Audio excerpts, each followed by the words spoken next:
आज मैं आपको पंचतंत्र की एक मजेदार कहानी सुनाता हूं जो हमें सिखाती है कि कैसे कई बार हमारे आपसी विवाद से हमारे शत्रु का फायदा हो जाता है। तो कहानी सुनेंगे? मैं सुनाता हूं। एक नगर में एक ब्राह्मण रहता था। वो अपने इष्ट देव का बहुत बड़ा उपासक था। उन्हीं के मंत्रों का वो दिन रात अभ्यास करता रहता था। ब्राह्मण को दान में 2 बछड़े मिले थे। ब्राह्मण को उन बछड़ों से विशेष लगाव था। खिला पिलाकर उन बछड़ों को उसने काफी हष्ट पुष्ट कर दिया। एक दिन एक चोर की नजर उन बछड़ों पे पड़ी और उसने उन्हें चुराने की सोची। एक रात वो चोर बछड़े चुराने जाता है तो रास्ते में उसे एक राक्षस मिल जाता है। राक्षस उस चोर से पूछता है, तुम कौन हो? चोर कहता है, मैं चोर हूं, पास में एक ब्राह्मण रहता है, उसके घर बछड़े हैं, मैं उन्हें चुराने जा रहा हूं। फिर चोर पूछता है, तुम कौन हो? तो राक्षस कहता है, मैं ब्रह्म राक्षस हूं, हर छठे दिन भोजन की तलाश में निकलता हूं।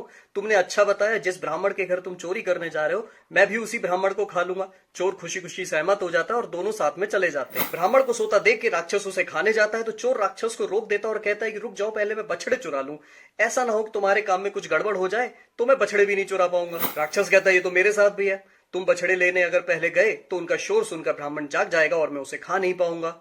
ऐसा कहकर पहले मैं के विवाद में दोनों आपस में लड़ने लगते हैं। उनका शोर सुनकर ब्राह्मण जाग जाता। ब्राह्मण को उठा देखकर राक्षस ब्राह्मण से कहता है कि ये चोर तुम्हारे बछड़ों को चुराने आया था, और चोर ब्राह्मण को बताता है कि राक्षस तुम्हें खाने आया था।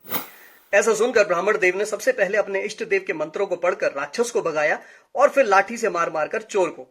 इस प्रकार ब्राह्मण देव के दोनों शत्रुओं के परस्पर विवाद से ब्राह्मण की जान भी बच गई और बछड़े भी। तो कैसी लगी कहानी, बताइएगा।